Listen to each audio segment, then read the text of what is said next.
দর্শক উত্তল কিন্তু সচিবালয়ের যে গেট রয়েছে, যে সচিবালয়ের সড়কের সামনে কিন্তু উত্তল নন এমপিভুক্ত বিদ্যালয়ের শিক্ষকরা, আমরা দেখানোর চেষ্টা করব নন এমপিভুক্ত বিদ্যালয়ের শিক্ষক এবং প্রশাসন দাঁড়িয়ে রয়েছেন এবং তারা স্লোগান দিচ্ছেন এমপিভুক্ত করতে হবে। এই স্লোগানে কিন্তু সচিবালয়ের সামনে যে সড়কটি রয়েছে উত্তল হয়ে পড়েছেন।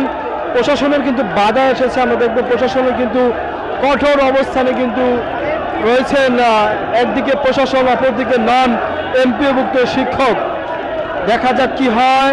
সচিবালয়ের সামনে যে সড়কটি রয়েছে সেটি কিন্তু ব্যারিকেড দিয়ে রেখেছে প্রশাসন, ব্যারিকেড দিয়ে রেখেছে এবং ব্যারিকেডের সামনেও কিন্তু প্রশাসন অবস্থান করছে এবং উত্তল কিন্তু নন এমপিভুক্ত শিক্ষকরা উত্তলে কিন্তু উত্তলের স্লোগান কিন্তু হচ্ছে সচিবালয়ের সামনে যে সড়কটি রয়েছে সেটি দেখানোর চেষ্টা করব।